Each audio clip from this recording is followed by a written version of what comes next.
Spirit of the Lord is upon me.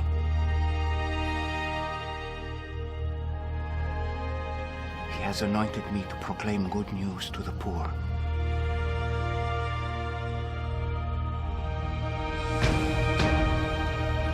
He has sent me to proclaim liberty to the captives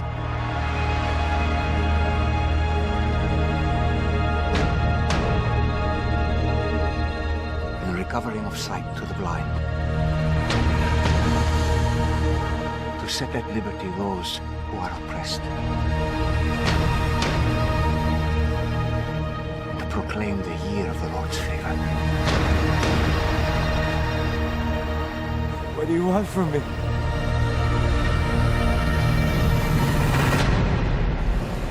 Follow me.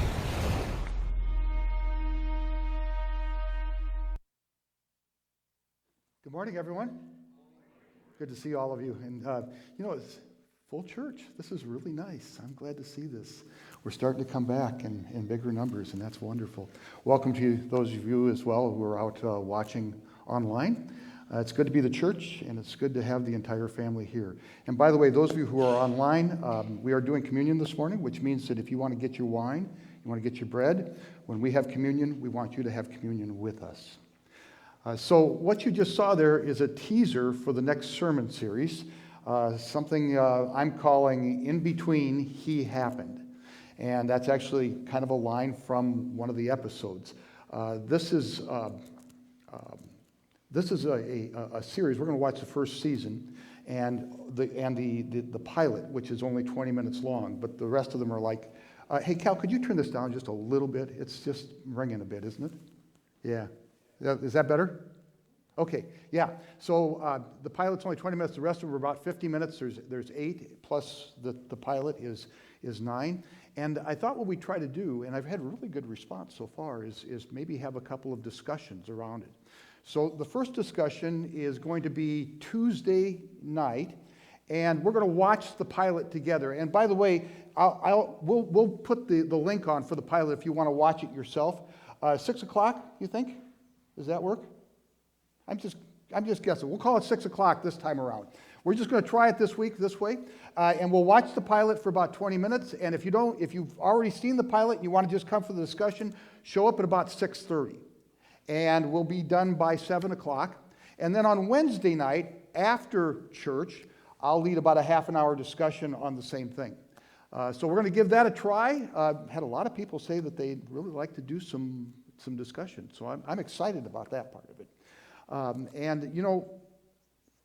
I saw this. I've just completely changed my sermon series around to include this. I saw this series I started watching it about 4 or 5 weeks ago. And, it's getting to know Jesus and the Bible in a very different way. So if you sort of know who Jesus is, but you don't know your Bible very well, this is a good way to get into it. And if you're being introduced to Jesus for the first time, it's a wonderful way to get into it. Because it's not doctrine, it's not teaching, it's about the relationship that he has with these people called his disciples. And it is absolutely wonderful. I'm looking forward to that. So, on to the sermon. And I have to tell you, this one didn't turn out the way I thought it was going to. In fact, I was still sort of scratching my head this morning at 4:30, how exactly I was going to put this all together. The sermon itself actually started last Sunday. I was on my way back home from Sioux City. I went to go visit my dad, and I found this interview with a guy by the name of Alice Cooper. Any of you heard of Alice Cooper? Some of you have?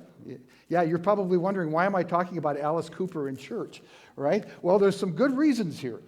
So Alice did this interview, and for those of you that don't know, he is one of the first rock and roll bad boys. In fact, he's called the godfather of shock rock. He combines heavy metal with horror theatrics. That's what he calls it, horror theatrics. Let me just give you a taste of some of the things that he does. Shelley, would you please put up this slide? And I'll read this to you. Okay, there's Alice in all his glory. This is one of his songs, Welcome to My Nightmare. I think you're going to like it. I think you're going to feel you belong. A nocturnal vacation, unnecessary sedation. You want to feel at home because you belong. All right? Isn't that interesting? So Alice doesn't just sing about Welcome to My Nightmare. When you go to one of his shows, he gives you the nightmare, complete with blood and guillotines and snakes. All right? And everything else you can possibly imagine. There's even an urban legend out there about a chicken. I don't know exactly what happened. I'll let you look it up on the internet for yourself. Alice is also something of a prodigal. That's what he calls himself. His dad was a pastor for like 45 years, and his grandfather, for about 74 years, was an evangelist. And the woman he married was also a PK, pastor's kid. And he went a long ways from that upbringing, a long ways. He took on the life of a rock star. And it was at first fueled by alcohol, but then later turned into a pretty serious cocaine addiction. And so I'm listening to this interview, and I'm thinking, well, this next Sunday sermon, this is going to be like shooting fish in a barrel. I mean, he's even given me the text. He's come back home to church, and he calls himself a prodigal, Luke 15, here we go. And then I opened the Bible. Now, I know Luke 15 inside and out. Many of you know this, at least are casually acquainted with the story. Most of you can give me the details of the story, especially there are three parables: lost sheep, lost coin, and lost son. And especially the one that was just read here, the lost son. I know all these things. I know, but then I start reading it, and the Spirit has a way of working on you through those words and helping you see things in a different way. So, for instance, I know that there's two prodigals in that story, but after reading it this week, there's kind of a new twist that I want to share with you. So I didn't know exactly where this was going until about 5 o'clock this morning, and I'm glad God spoke to me in a way so that I could figure it out. I hate to stand up here and say nothing, but let's start with what we know. We all know about the first prodigal. We're familiar with him. It's the younger son, and most of you probably know the story. He has decided that he wants to leave home, and so he goes to his father and he says, "Let's split up the inheritance, Dad. I'm going to leave." And so the father does just that, and the son takes his share, and he heads to a far country, where in a very short period of time, he squanders it on reckless living. Okay? That's what prodigal means, recklessness, lavish living. He squanders it away. And so now, here he comes back, hat in hand, recognizing that his father's servants have it better than he does. And the old man sees him off in the distance. And he doesn't wait for the younger son to come to the door. He runs out to meet him. The boy has prepared a speech which he starts, and the father interrupts him by saying, "Servants, go get the robe. Go get a pair of shoes for this guy. Put on the family ring. Grab it. I don't care if it's the other boys or not. Put it on him. And we're going to have a party tonight. My son who was lost is found. He is back home again." Enter the older son, who, as we all know, at least it looks this way, has never left the farm. And he reminds his father of that. I mean, here, the boy who left, he has really done a lot of damage. I mean, that wasn't cheap. Dad had to sell off some of the land. He had to sell off some of the livestock. That empire that he had built is much smaller now. And the older boy is now left behind to pick up the pieces and try to reestablish the inheritance, the estate that has been damaged by the younger son.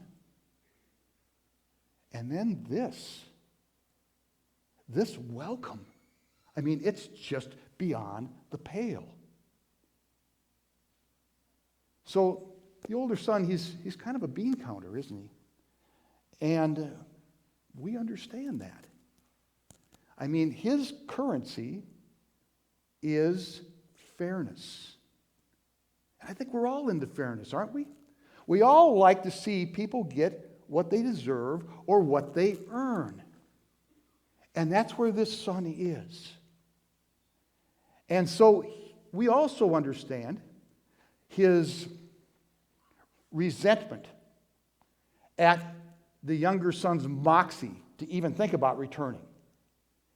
And we understand his being offended that his father would let himself be conned like that with someone who does no longer belong. In fact, the older son has disowned his brother. Notice in the story, it says, he doesn't say my brother when he talks to his dad. He said, this son of yours is not my family, it's your family, if you want to call him this. This son of yours has come back and you've done all these things for him. We understand this because he's into fairness.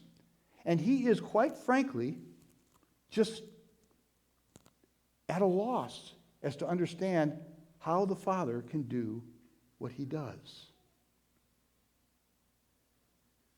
So you see, the older son, and you've probably heard this before, nothing new here. The older son is also a prodigal. His faraway country is the land of fairness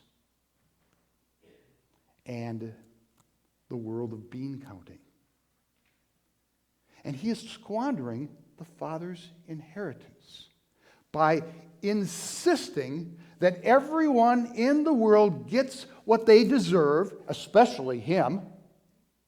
And he does so mercilessly so that nothing else in the world matters.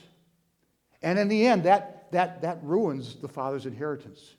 Because the father's country, the father's inheritance, it's a land of radical love and reckless self-giving. They're both prodigals. And I want you to notice that just like with the younger son, the father doesn't wait for the older boy, to come in and come to the house. No, he goes out to him. And he talks to him. And he invites him to come home.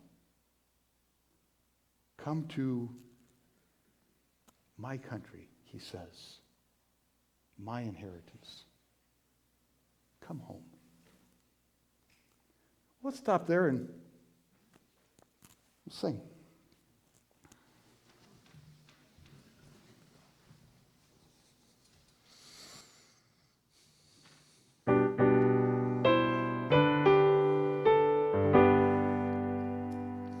Softly and tenderly, Jesus is calling, calling for you and for me.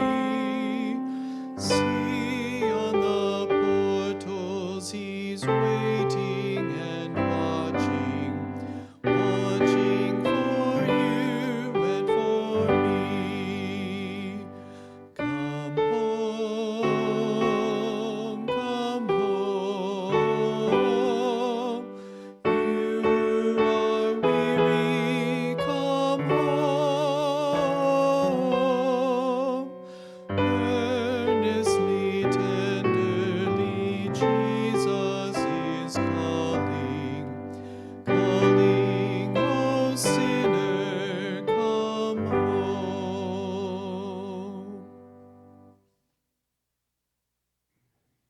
But yet your life didn't go that way. I mean, it did for a while, didn't it? Could have. And you were starting to go in that direction. yeah. You had a serious alcohol problem, Yeah, and yeah. and I remember hearing that you were like had a big rock of cocaine, yeah. We and had- you were like bleeding out of your eyes. Yeah, It was insane. Yeah, after about 2 weeks, Cheryl had gone. She'd gone to Chicago and said, I can't watch this, right? But the cocaine was speaking a lot louder than her. And finally, I looked in the mirror, and it looked like my makeup, but it was blood coming down. I think I might have been hallucinating. I don't know. Flushed the rock down the toilet and went to bed for 3 days. And I woke up and I called her and I said, it's done. And she goes, right. You know, she said, you have to prove it. One of the deals was we start going to church. And we started going to North Phoenix Baptist. And there was a pastor there, Jackson, who was a Hell's Fire pastor. And there's 6,000 people, and he was talking to me because I was a prodigal son. Remember, I grew up in the church. My dad was a pastor. My granddad was an evangelist. And when the band happened, it took me as far away as you could possibly. I was the poster boy for everything wrong. And then when I got sober and everything, came back to the church, realizing that's where I belonged there. And, a lot of people say, I came to Christ because my love of Jesus. I came to Christ because of my fear of God. I totally understood that hell was not getting high with Jim Morrison. Hell was going to be the worst place ever. In fear, I came back to the Lord. But I went to another church, and that pastor preached the love of Christ, which now you put the two together, and it was exactly right. And right then, I was baptized, and I went to my pastor and I said, I think I got to quit being Alice Cooper now. And he goes, really? He says, do you think God makes mistakes? And I went, no. He says, look where he put you. He put you in the exact camp of the Philistines. And you were basically the leader. That's true. So now, what if you're Alice Cooper, but what if you're now following Christ? And you're a rock star, but you don't live the rock star life. Your lifestyle is now your testimony. To me, the funniest, oddest thing is this character that they used to tear my albums up on the 700 Club. This is the worst person you could ever talk to. They're tearing the albums up and everything. And now is an agent for Christ. Isn't that amazing? Just absolutely love that. That's this part of the interview that I heard. It's like an hour interview, and I had to figure a way to cut it down to a couple of minutes. But it's all over the map. But I don't think Alice knows it, but he's a Lutheran. Okay, I mean, he talks about two things. He talks about the law and the gospel. He talks about understanding that he is lost. That's the law. He calls it fear of God. And then comes behind with this unending mercy and love of God. I just find that so interesting. And then Alice goes on to talk about this God hole that's in the human heart and how we all try to fill it with everything imaginable. I mean, money, sex, drugs, rock and roll, things, you name it. We try to fill it with that God hole. But the thing about the God hole is, according to Alice, and I think he's right about this, is the more stuff you put in it, the bigger the hole gets. And that's when the Father comes running out to meet you. Now, here's the really interesting part. So, once you understand that you've been lost, you also understand what it is to be lost. Got that? Once you understand that you're lost, you also understand what it is to be lost, and you understand people who are lost. And that makes you valuable to God as He continues doing His job of seeking the lost and meeting them where they are, running out to them with this call to come home to this country of reckless, self-giving love. I mean, Alice Cooper is still Alice Cooper. He's still doing the heavy metal. He's still doing the horror theatrics. But he also, along the way, as this unfolds, he begins to realize that even some of his older lyrics, they all have Christian messages. And he didn't realize that at first. And then he's got his record company scratching their heads, wondering why it is that his albums are doing so well in Christian bookstores. Isn't that interesting? There's more. He noticed one time, he tells a story, he noticed, and after he came back home, he noticed a couple of kids on a street corner, 16-year-old kids, and they were buying a hit. They were buying some drugs, and Alice saw them, and he said, you know, I wonder if they know if maybe one of them isn't a great guitarist or a drummer. And so he opened a youth center called Solid Rock. There's a website, and he has like all of his big buddies contributing to it. He has a golf tournament every year. I'd like to know what the entry fee for that one is. And it's sponsored by people like BMW and Lexus and Porsche, and he's evidently into cars as well. I know he's into golf. And he has all these bigwigs, and what it is, he calls it a landing place for kids, where they can pursue their artistic interests. And for some of them, that's music. For others, it's poetry. Maybe it's dance. Maybe it's the visual arts, whatever it happens to be. And this thing is just cooking. And he has thrown himself into it. So God called Alice, ran out to him, and welcomed him home. And Alice said, I can't be Alice anymore. And God said, no, not at all. He said, just like it's no accident that you're here, it's also no accident that you were there. Let's stop and sing.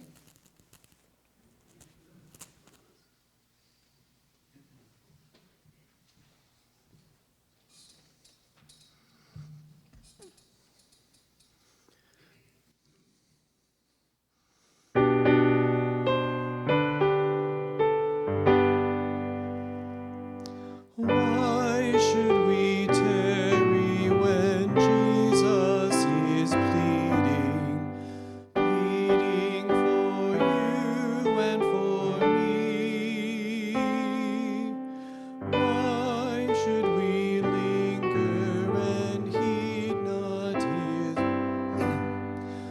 mercies for you and for me? Come home,